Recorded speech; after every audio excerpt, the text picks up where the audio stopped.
Hi there. So we're continuing chapter 4B, which is Roman and Medieval Theater. So let me share my screen here and get up my PowerPoint. Here we go. All right. So after we finish Greek theater, we're going on to Rome and medieval theater. So this is actually the Colosseum in Rome. And it was a big amphitheater. So it was a theater in the round. And this is, they did a lot of things here. Probably not a lot of theater, but this was the underneath part. This was the stage platform. And I just think it's cool to show you guys. And underneath here is where they had cages for the animals and the gladiators and the prisoners and the Christians that all did all the fighting there in the Colosseum. I actually went and saw it, and it's a pretty interesting place, to say the least. All right, but let's look at Rome, all of Rome. So what did Romans call their festival? So we know the Greek festival, the big theater festival was the Theater Dionysia, and they had some other different festivals as well. But Romans called their festival Ludi, which translates to games. And theatrical activities were only one of the events. They had theater going on at the same time as they had juggling and circuses and battles and races and all sorts of things all at the same time. So what are some examples of Roman theatrical entertainments? They did short comic plays, they did dancing, singing, juggling, tightrope walking, acrobatics. They had trained animals, gladiator contests, animal baiting, water ballet, and mock sea fights. They actually, like, we'll talk about this later, but they filled up these coliseums and had water battles, mock sea battles. It was a performance. It was entertainment. So who are the most famous Roman comic playwrights? Okay, there are two of them, Plautus and Terence. And these are the two that we talk about all the time, like we talked about in the Greek theater about Sophocles and Aeschylus and Aristophanes and I'm spacing right now. But in Rome, we're going to talk about Plautus and Terence. They are the two comic playwrights that you need to know. There's one tragic playwright that we know of, and his name was Seneca. Okay. There were also, I mean, we are sure, but in both Greece and in Rome, many more. These are the only ones that we have left. There were, whenever they came and took over a country or a city or whatever, they burned everything they had to the ground because they didn't want them to be able to remember their history. They wanted to adopt them. And so invading hordes burned a lot of the things down. And these are the things that we have that have survived. Okay, so where were the Roman plays performed? So usually they had temporary structures in the beginning with kind of tiered seating for several thousand people. There was no permanent theater built in Rome until 55 BC. So remember, the Greeks were like 500 years earlier. The 4th and 5th centuries, they had these big theaters. But until 55 BC, so again, that's like 400, 500 years later, they didn't have any permanent structures. And when they did, they copied them after the Greek theater. Because again, they went and invaded Greece. Once they invaded somewhere, they took all the good stuff that they liked and made it their own. But before that, they were like little temporary structures and temporary stages that they had to build when they traveled around. They didn't have theaters where people sat. So when they did, again, this looks very similar to the Greek theater. The difference is that it's enclosed on the sides. The Greek theater was open, like there was the parados where people came in. This is closed all the way around, so it's one big building, open air still. But this back part here is called the scanefrons. Again, it was the skene, but the scanefrons is much more ornate.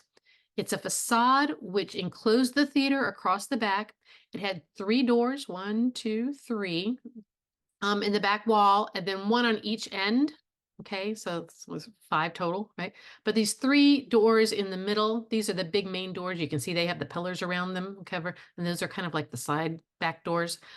These are ones where the actors would enter and exit during the plays. So how much did it cost to go to a Roman comedy? Similar to the Greeks, it was free.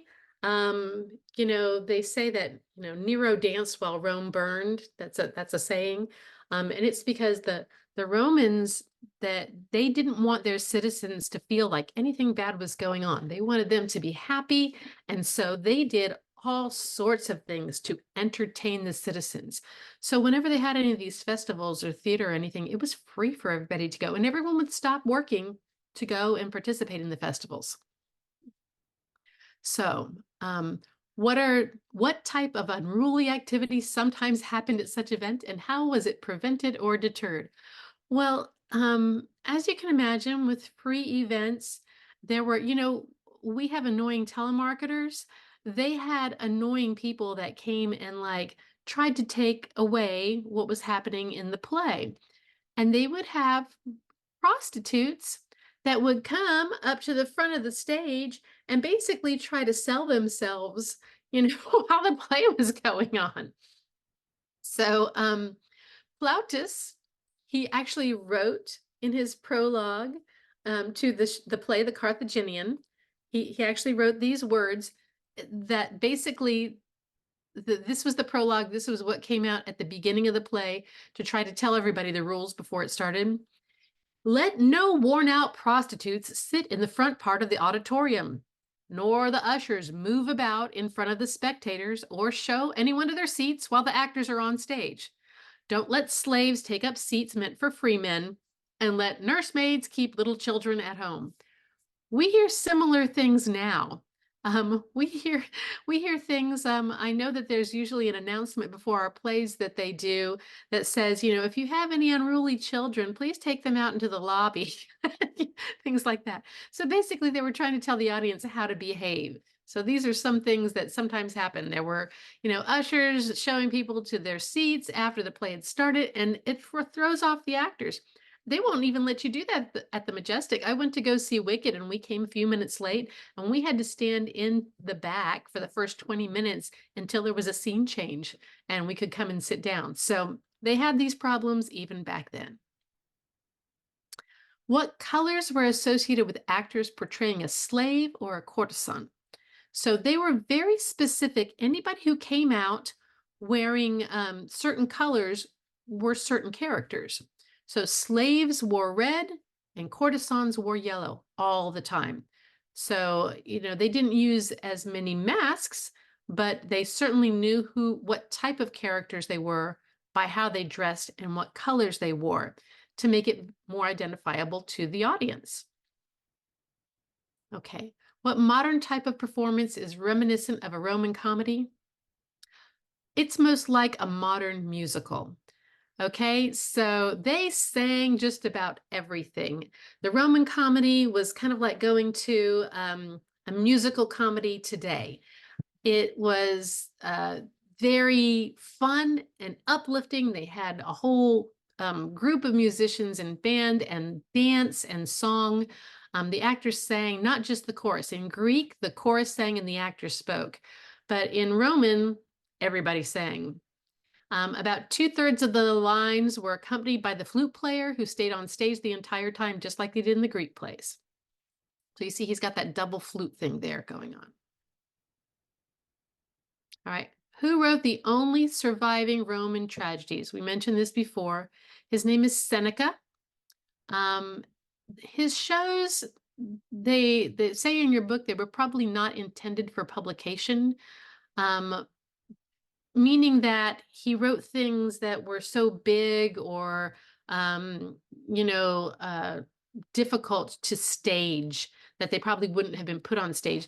They call things like that closet dramas. So they were actually meant to be read. But his plays influenced a lot of Shakespeare's plays later. So we believe that Seneca is actually kind of a major dude. Okay.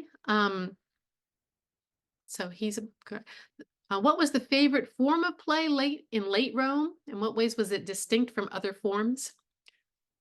So mime. A mime is not a silent piece, but the Roman mimes were huge. They were short, they were topical, like about whatever current event was going on, and they were usually improvised.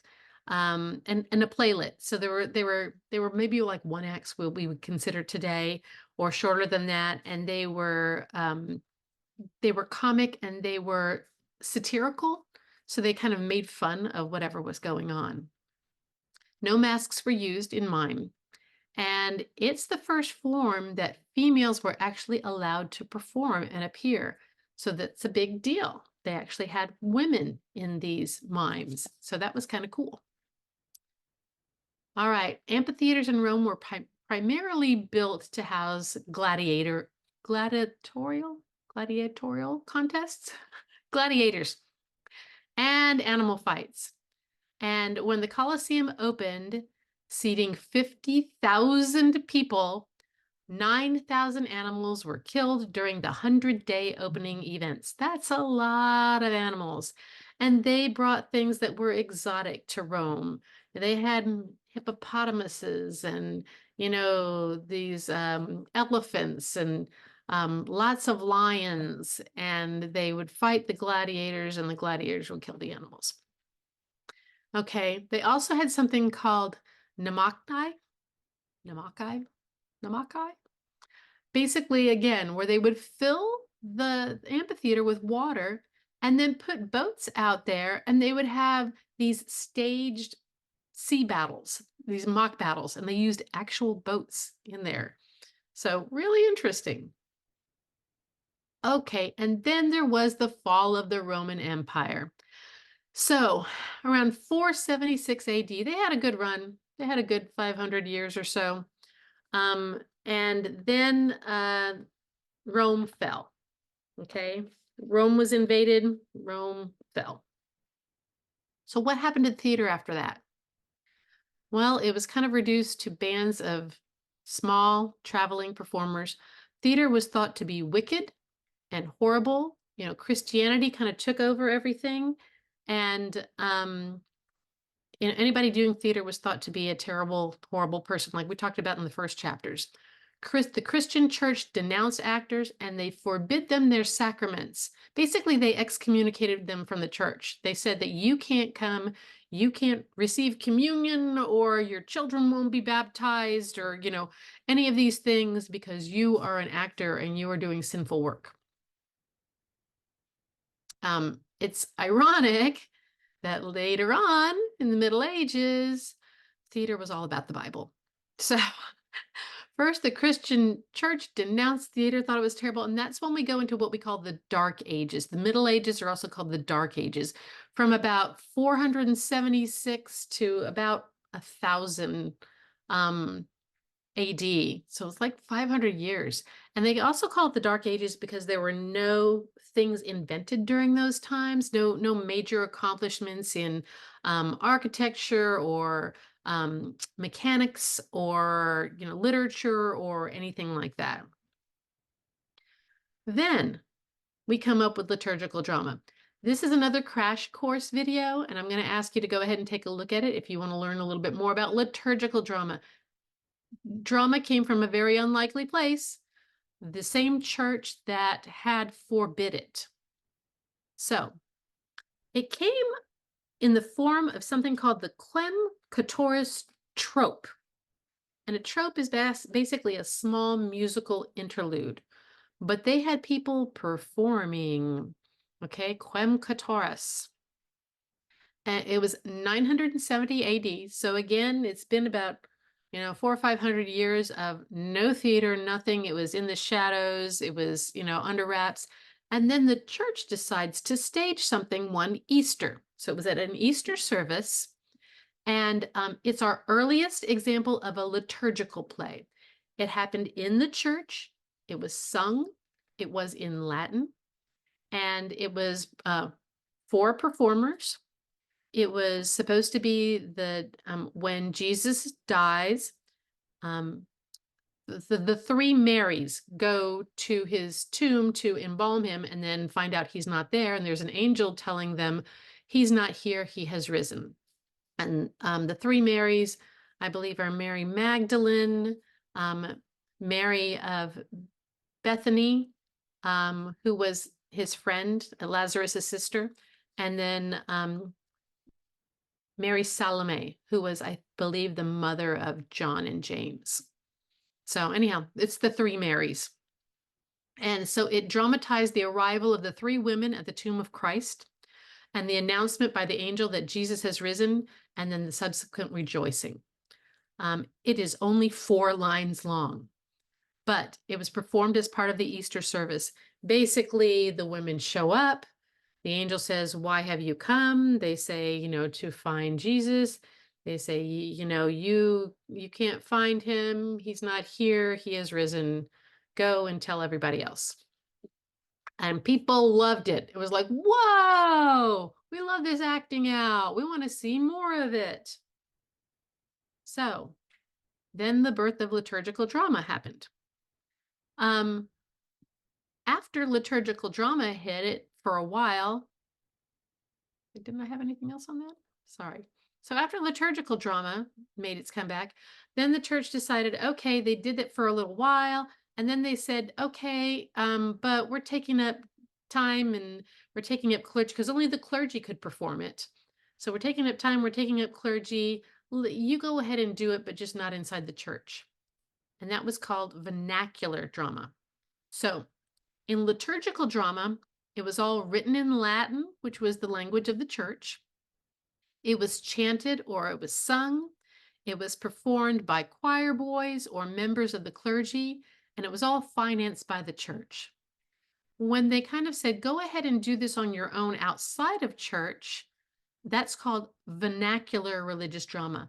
So the word vernacular means your common language. So if it was in France, it could be spoken in French.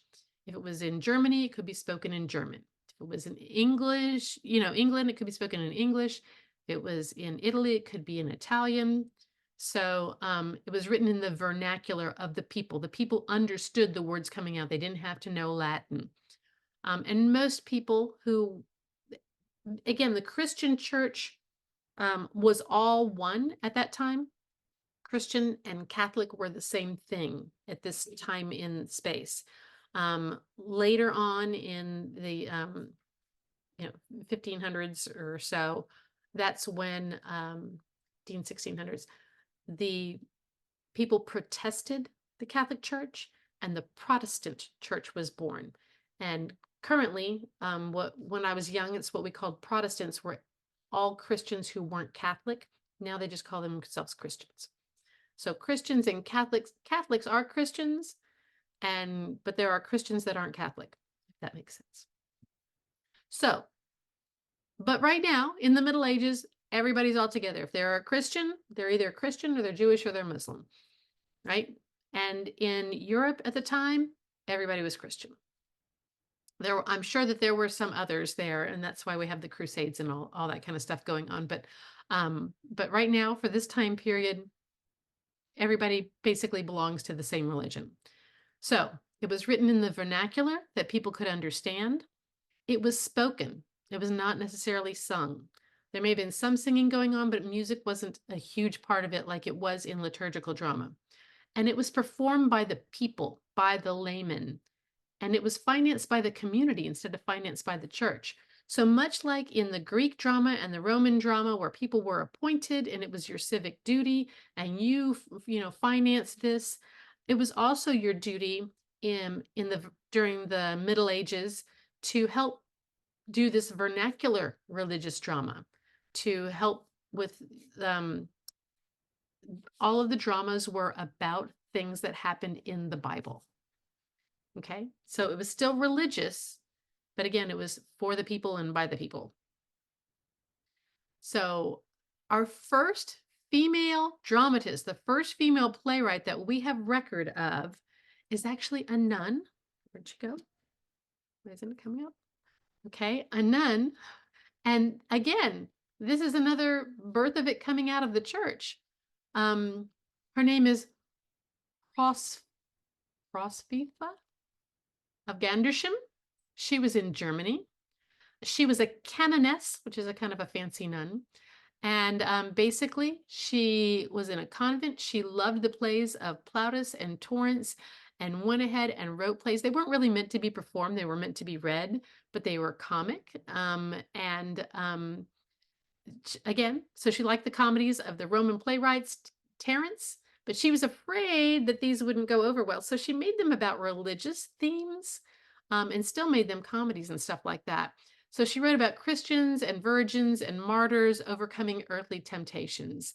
So she writes one about these girls who are being kidnapped and are going to be, forced to have sex with these heathens, and ha ha ha, they kill themselves so that they can't. So, what a knee slapper, right? But anyhow, the way that she wrote it, it was very funny, and I guess that people loved it. Hildegard was another word, Hildegard de Bergen. And she's another one of the nuns who helped resurrect the theater in the Middle Ages. So this is another YouTube video that talks about the two of them and their contributions to the theater. And it's actually really interesting. So I hope you have a chance to look at it. Okay, so but again, remember I told you that they were appointed to do the drama. Each of the, instead of having a choregus, you had groups of tradesmen that were assigned to do the specific parts of the Bible. They would have what was called a cycle. We'll talk about this, the cycle plays, but basically there were like a series of a whole bunch of different plays that showed the Bible from the beginning to the end. And so each of these trades was assigned one of these plays.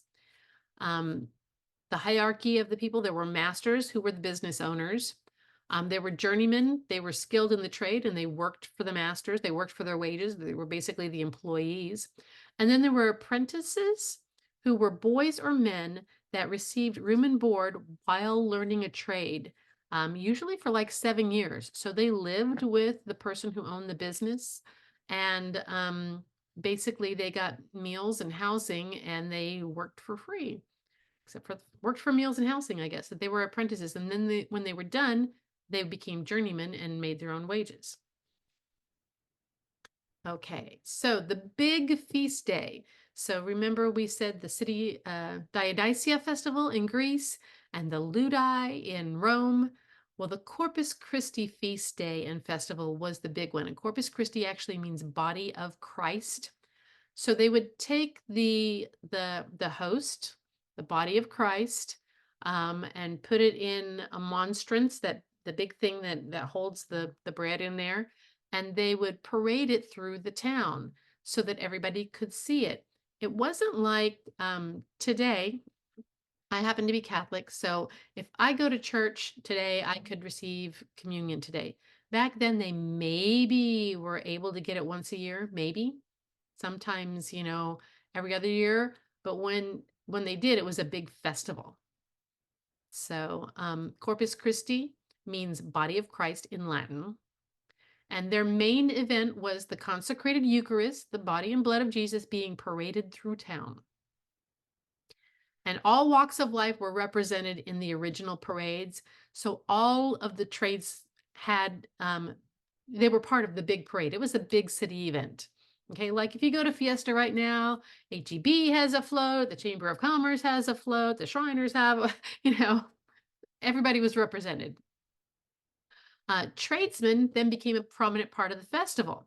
So instead of just parading through town, they were part of the festival, and each of them, like I said, each of the trades were given an assignment as to which part of the Bible they were going to represent.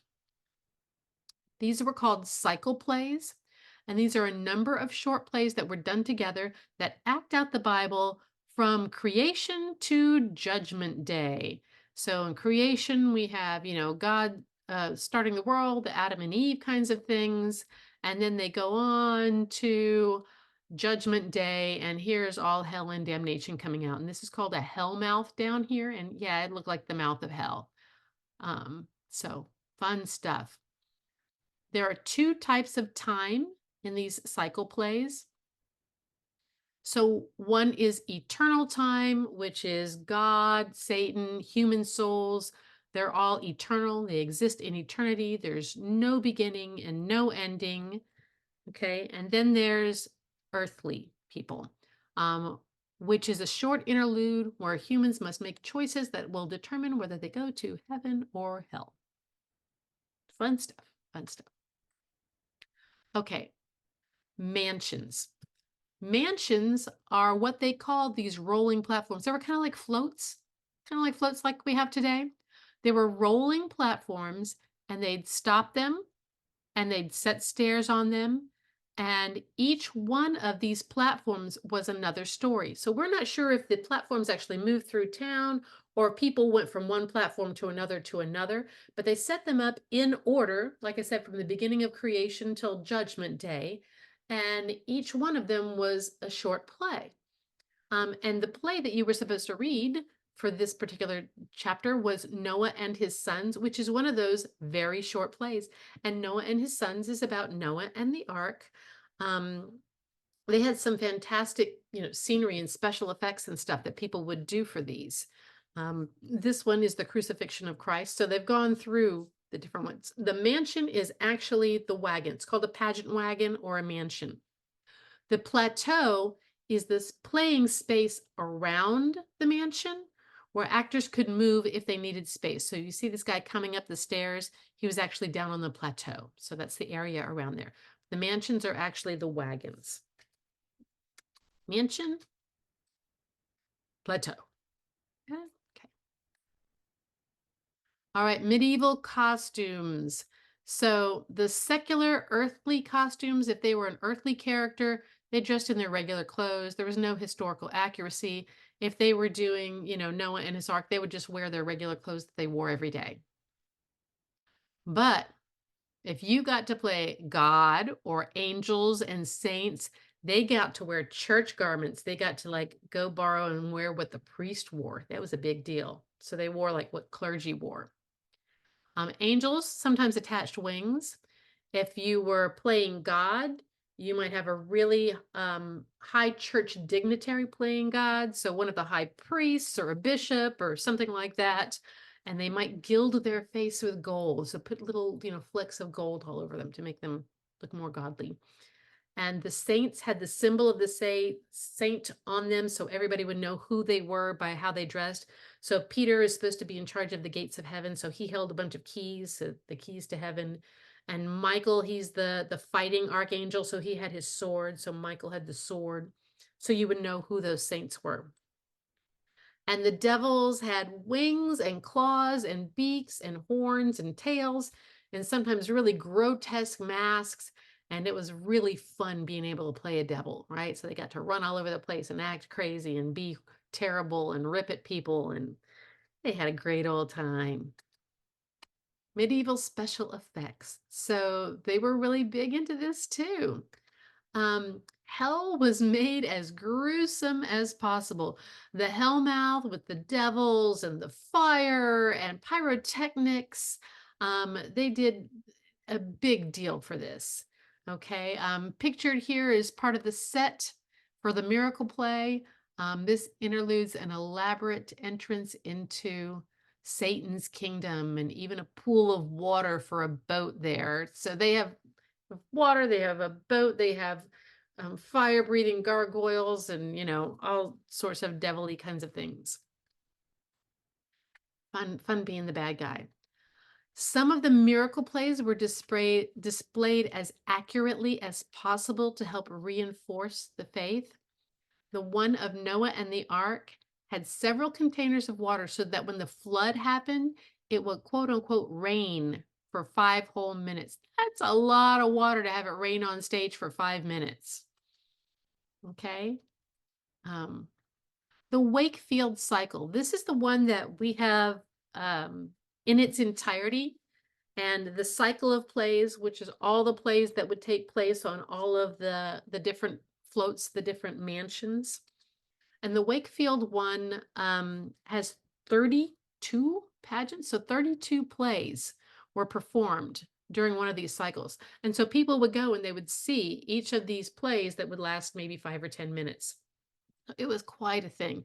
And they probably had to do it over several days so that people could see them all. And Wakefield is actually a town in central England, and there are 32 plays, and it begins with creation and it ends with the last judgment. And we have it in its entirety. And like I said, I believe Noah and his sons, the one that you're reading, is part of that Wakefield cycle. The Wakefield mystery plays, the authors are anonymous. We're not sure who wrote the Wakefield cycle. There are at least 5 plays that are by the same unknown author that's called the Wakefield Master. And they can tell the way that he wrote, the same style, the fact that they found them all together. So there's somebody that's called the Wakefield Master, but still that's only 5 out of 32. All of the plays had to be approved by the church. So yes, they didn't want them in the church anymore. They didn't want their priests to be really, working on this all the time. And it could be in the vernacular, but the church still had to approve it because remember, before this, all theater was banned. So when it did come back, the church brought it back and then kind of had to sort of approve of what it was doing. Because they wanted it to be all about God and all about the Bible. And it was a great tool for teaching all the stories of the Bible because remember, at this point, people were not literate. People couldn't read. And so they only knew what they heard in church. And because most of what they heard in church was Latin, they didn't understand it. So this was a really good way that the church saw of spreading the right kind of message. Okay, Wakefield cycle. Each of the guild, again, was assigned to do what play that they were supposed to do. They were expected to produce their part. So the shipwrights were given like Noah and the arks because they knew how to build a ship and we needed an ark. The goldsmiths were given the one of bringing the gifts to baby Jesus. Because they had access to gold and gold and frankincense and myrrh, right? And if they didn't produce their part, they would be fined, okay, by the city or the church. I'm not sure, maybe both. Okay, and they were performed on the moving wagons, again called mansions. All right, so this is another crash course that talks a lot about the Wakefield cycle. Get outside and have a mystery play, Crash Course Theater number 10. So again, I can't really show them in the context of this video because showing a video in a video doesn't work in whenever I try to do it on Zoom. So, but if you want to know more about the Wakefield cycle, go ahead and watch this crash course video because it's pretty good. All right, Noah and his sons, the play that you were supposed to read. It was third in the series of 32 plays, so 29 more came after it. The play is divided into 3 parts. Again, it's a very short play, maybe 10 minutes. The opening is the expository part where Noah praises God and God says, "Good job, Noah. I need you to build the ark." Noah's like, "Okay." The middle part, Noah and his wife bicker and argue and hit themselves. It's a crazy comedy because she says that he's a lousy provider. Okay, so they actually physically hit each other. If you have ever heard of Punch and Judy, it's that kind of a thing where it's supposed to be physical humor and they knock each other around. Okay, and the ship building, the last part is them building the ship and then scenes aboard the ship. And one of the funniest things is that the wife won't get on the boat. He keeps trying to tell her to get on the boat, and because she's mad at him, she won't leave and she won't get on the boat. Finally, the sons have to get out and like get her and drag her. Come on, mom, come get on the boat. You're gonna die. So, anyhow, Noah and his sons. Short play, so make sure that you read it. They will also had things called morality plays. So we had the liturgical drama, we had the vernacular drama, then we have morality plays. And the morality plays, you guessed it, are about morals. They deal with the spiritual trials of ordinary people. They're allegories of moral temptations and all human beings. So the characters are usually, they epitomize a certain trait. Greed will be a character. Faith will be a character. Lust will be a character, and they all try to tempt or sway, a person. And the most well-known of these is called Everyman. And Everyman is supposed to be the person in the world, and all of these temptations come to him and try to sway him to, do things, to go to the devil or whatever. And he has to be strong and push them away and stuff like that. They also had something called a farce. And a farce is a comic drama, and it's secular, it doesn't have anything to do with the church. Okay. It remained minor because it was not officially encouraged. Because remember, the church had to kind of approve all of these things. And so they didn't really approve a lot of the farces. And they had to do with regular people and regular problems and regular humor. And so it was kind of under the radar, but it was there. It emphasized the ridiculous and comically depraved aspects of human behavior. Okay, Pierre Patelin is one of them. Then we have something called an interlude. And an interlude was also not religious, and it could be serious or it could be comic. And it was usually performed between parts of a celebration. So if some nobility or somebody had a banquet and they kind of wanted to break up the courses. So first we have the, welcoming, drinks for everybody. Then everybody sit down and there's an interlude. Now we have the appetizers. People get up and mingle around, and everybody sit down, and we're going to have another interlude. So they interspersed these entertainments into parts of their celebrations or banquet. It was presented in the households of kings and nobles. The interlude was. And the servants who performed them were eventually permitted to travel and perform for pay. So they became really good at what they did. And so once they were allowed to go out and perform for other people, for the common people, and get paid for it, that's a professional actor. Anytime an actor gets paid, that's what we call a professional. So the professional actor and the professional theater was kind of born from these interludes that the nobility had. Okay, so now we've talked about Greek, Roman, and medieval theater, and let's look at their similarities. So they were only done on special occasions. The theater wasn't like every day you could go to the theater. They were festivals and things like that. They were ceremonial. They were parts of religious festivals. Okay. They were financed by the state or the church or the secular organizations or wealthy citizens. They were open to everyone. For the wealthy citizens, it was everyone who was invited, but still, they were open to everyone. It wasn't like only specific people and that anybody had to pay to see it. When it happened, everybody could come and see it. There were a lot of large audience spaces and formalized scenic backgrounds. So even the Greeks, they had a skene behind them. The Romans had the Scène France. When we went to the medieval theater and they had the mansions, they were stages, right? And they had scenery on the stages. So they had a formal scenic background for these things. They were only male performers for the most part. We did say that one exception was Roman mime, but that wasn't really one of the major things. That was kind of like a subsection. But mostly it's just males performed. There was a musical accompaniment in all of it.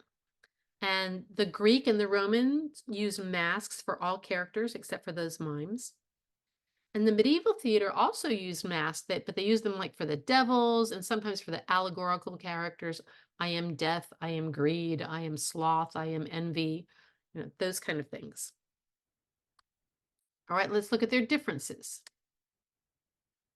So in Greek theater, the chorus played a huge role. So it was coming from the chorus. The dithyrambs gave birth to the theater, and the chorus was still a huge part on the stage. In the Roman theater, music was used throughout the whole play, and it was associated with the actors more than the chorus. The actors in Roman theater sang throughout the whole thing, and in Greece, only the chorus sang. Okay, there wasn't such a big chorus in Roman theater, but it was more of a musical. And in medieval theater, there was a lot of music, but it was no fixed plan. It wasn't like only certain people sing or sometimes we're going to sing and sometimes we're not going to sing. It wasn't really because each group did something different and it probably depended on their performers. If you had somebody that you knew could sing, you'd probably have them singing your play, in whatever part it was that you were doing. So they were all very different in that regard. More differences. The theater structures were certainly different, even though they all had some sort of a background. The actual buildings were different. For the Greek, we have the open air with the scene in the back.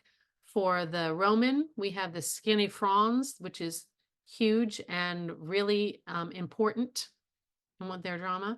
And then for the medieval, we had the pageant wagons or the mansions they performed on. More differences, their values were different. So the Greeks, the theater that they had moral values and more significant issues. Even though they had a lot of the satyr plays, they still had, they still did have morality, as in good and evil, right? So their moral values and there were significant issues. For Romans, everything was about popular entertainment. They just wanted to have a good time. They just basically wanted to keep their audiences and their people happy. So they weren't paying attention to other things. And in medieval theater, it was all about Christian teaching. Again, it was about values, but it was specifically about values related to the church. They were trying to educate the people once they realized that this was a good educational tool. Ta-da! So that's the end of this section. If you have any questions, let me know and I will see what I can do to help you. Hope you have a fantastic day.